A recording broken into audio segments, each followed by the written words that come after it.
গ্রহের দুর্বল অবস্থানে ভাগ্যের ক্ষেত্রে সংকট আসতে চলেছে। জন্ম তারিখ মিলিয়ে শ্রীমদ্ ভগবদ্গীতা পাঠেই মিটবে কিন্তু সমস্যা। জন্মছক মেনে গীতার কোন অধ্যায় পাঠ করবেন তা আজকে আমরা পুরো ভিডিওটিতে আলোচনা করব। নমস্কার প্রিয় দর্শক বন্ধু, অ্যাস্ট্রো বাংলা ইউটিউব চ্যানেলে আপনাদের স্বাগতম। আজকে আমাদের আলোচ্য বিষয় হলো যে জন্ম তারিখ মিলিয়ে শ্রীমদ্ ভগবদ্গীতা পাঠেই যে আপনাদের সমস্যা মিটতে চলেছে এবং গীতার কোন অধ্যায় আপনারা পাঠ করবেন তা আমরা অ্যাস্ট্রো বাংলা ইউটিউব চ্যানেলে আজকে পুরো আলোচনা করব। আর আমি সমস্ত দর্শক বন্ধুর কাছে অনুরোধ করব ভিডিওটিতে স্কিপ না করে পুরো ভিডিও দেখার জন্য এবং ভিডিওটিতে লাইক করে চ্যানেলটি সাবস্ক্রাইব করে দেবেন।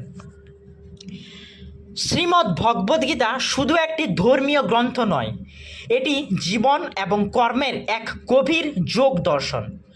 জ্যোতিষশাস্ত্র অনুযায়ী আমাদের জন্ম তারিখ, নক্ষত্র এবং রাশি যে কারোর ব্যক্তিত্ব এবং ভাগ্যের গতিপথ নিয়ন্ত্রণ করে।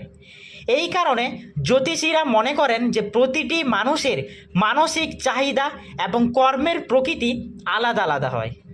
জন্মছকের এই বিশেষত্বের সঙ্গে সামঞ্জস্য রেখে গীতার নির্দিষ্ট কিছু অধ্যায় পাঠ করলে জীবনে ইতিবাচক পরিবর্তন আসে, একই সঙ্গে জীবন খুব সুখের হয়। এই পাঠ শুধু আধ্যাত্মিক নয়, মানসত্তা কর্তৃক উন্নতির জন্যেও খুব কার্যকারী বলে মনে করা হয়। সত্য, রজ এবং তম, গীতা এই তিন গুণের কথা বলে। জ্যোতিষ মতে জন্মছকে কোন গুণের আধিপত্য বেশি তা নির্দিষ্ট গ্রহের অবস্থান দেখেই বোঝা যায়। সৎ গুণ তথা শান্তি এবং জ্ঞান বাড়ে বৃহস্পতি এবং চন্দ্র রাশির প্রভাবে। সূর্য এবং শুক্রের প্রভাবে বাড়ে রজগুণ। শনি এবং রাহু কেতুর প্রভাবে বাড়ে তমগুণ। যে কোনো ব্যক্তির জন্মছক বিচারে বোঝা যাবে কোন গুণের ভারসাম্যহীনতা রয়েছে। সেই অনুযায়ী গীতার অধ্যায়গুলিকে বেছে নেওয়া বিশেষ দরকার রয়েছে। জন্মছকের 12টি ভাব বা ঘর রয়েছে। জীবনের বিভিন্ন দিক যেমন সম্পর্ক, স্বাস্থ্য, কর্ম এবং অর্থ প্রভৃতি নিয়ন্ত্রণ করে। যদি কোনোভাবে দুর্বল গ্রহের অবস্থান থাকে বা কোনো সমস্যার সৃষ্টি হয় তাহলে সেই ভাবের সঙ্গে সম্পর্কিত গীতার অধ্যায় পাঠ করলে সেই দুর্বলতা কিন্তু ধীরে ধীরে দূর হয়ে যায়। গীতার 18টি অধ্যায়কে মোট 3টি প্রধান ভাগে ভাগ করা যায়। প্রথম শটকে কর্মযোগ, কর্মের প্রতি আসক্তি দূর করা এবং মানসিক স্থায়িত্ব আনা। তম এবং রজগুণের ভারসাম্য রক্ষা করা। শনি এবং মঙ্গল গ্রহের দুর্বলতা দূর করতে সহায়ক হলো এই পর্বটি। দ্বিতীয় শটকে হলো ভক্তিযোগ, ঈশ্বর বা পরমাত্মার প্রতি বিশ্বাস এবং নির্ভরতা বাড়ানো, মনকে শান্ত করা। চন্দ্র ও বৃহস্পতির শক্তি বৃদ্ধি করা এই পর্বের মূল উদ্দেশ্য। এবং তৃতীয় শটকে রয়েছে জ্ঞানযোগ, আত্মজ্ঞান লাভ এবং মোক্ষ প্রাপ্তি হলো এই তৃতীয় শটকের মূল লক্ষ্য এবং অহংকারকে আমাদের থেকে দূর করা। সূর্য এবং বুধ গ্রহের ইতিবাচক প্রভাব বাড়াতে সহায়ক হলো এই পর্ব। অনেকের মতে জন্ম নক্ষত্রের দেবতা এবং তার প্রকৃতি অনুযায়ী গীতার অধ্যায় নির্বাচন করা হয়। যেমন মৃগশিরা নক্ষত্রের জাতকেরা জ্ঞান এবং অনুসন্ধানের দিকে বেশি ঝোঁকেন, তাই তাদের জ্ঞানযোগের অংশ অধ্যায় 13 থেকে 18 পাঠ করার পরামর্শ দেওয়া হয়। আপনার জন্মলগ্ন ও তার অধিপতি গ্রহের শক্তি বাড়াতে তার সঙ্গে সম্পর্কিত অধ্যায় বা শ্লোক নিয়মিত পাঠ করতে হবে।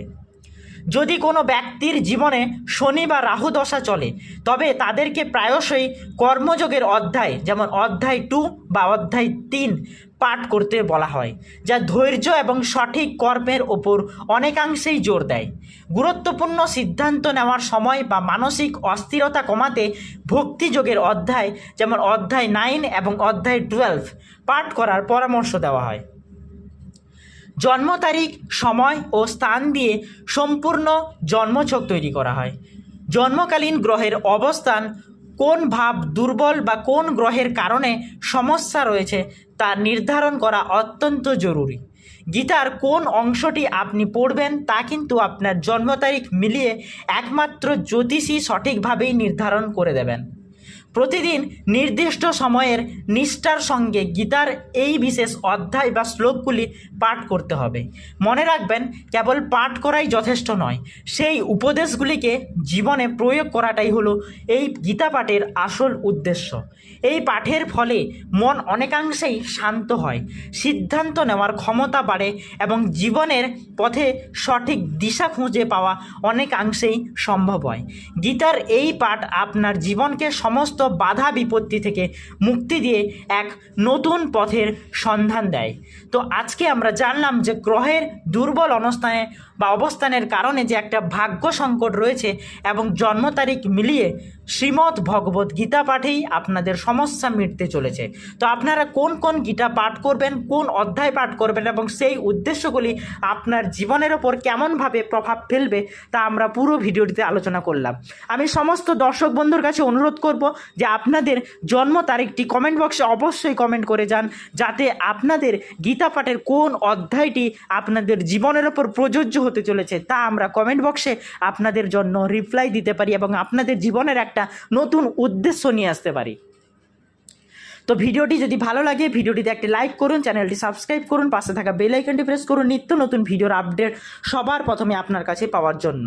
এবং ভগবান মহাদেবের আশীর্বাদ পেতে হর হর মহাদেব অবশ্যই লিখে যাবেন। ধন্যবাদ বন্ধুরা, দেখা হবে পরের ভিডিওটিতে।